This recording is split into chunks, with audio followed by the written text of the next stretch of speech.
Dasharathpur block सेठी mega प्रकल्प sanction होइछि किंतु NH sanction होला परे मेगा प्रकल्प कार्यकारी करबा कष्ट होछि। तार कारण होछि एनएच जो लैंड एक्विजिशन करिया कथा सेतरे विलंब होइछि एवं लैंड एक्विजिशन काम आउरी बोधे लागिबो वर्षे 1.5 वर्ष लागिबो। सेथिपई विभाग तरफ रे गोटे उच्च स्तरीय मीटिंग करा जायथिला एवं मीटिंग करा जाई टेम्पररी भाव रे जो जो जगह रे मेगा प्रकल्पर पाइप गुड़िक पड़ी प्रत्येक पंचायत एवं प्रत्येक गाँव में जोठी जलदुष्ट अंचल अच्छी से गाँ गुड़िक टेम्पररी भाव में सोर्स करी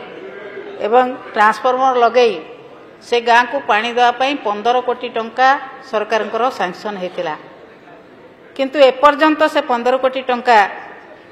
कार्यकारी हो पार ना कौन सी जगह सोर्स ही ना कि ट्रांसफॉर्मर बसी ना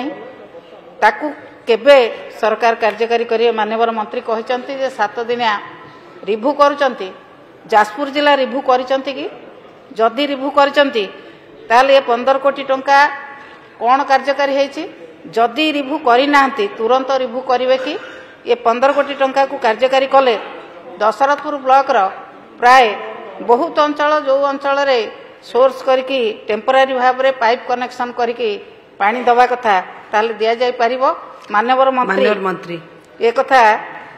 केबे करिवे जदि करिसंती कोन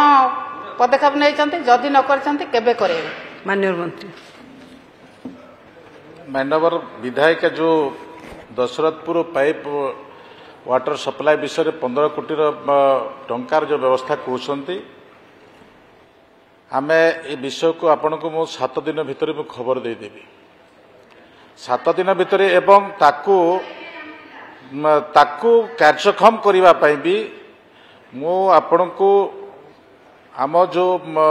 डायरेक्टर एवं एआईसी अच्छा निश्चित भाव में आपण जो भी समस्या थी से पानी समस्या अन्य प्रकार देवार कथा हो किंबा एक काम विषय कथा हो कि अर्थ कोठी अच्छी कथा हो मु ताकू आपण को ए 7 दिन भितर मु आपण को जणेदेवी।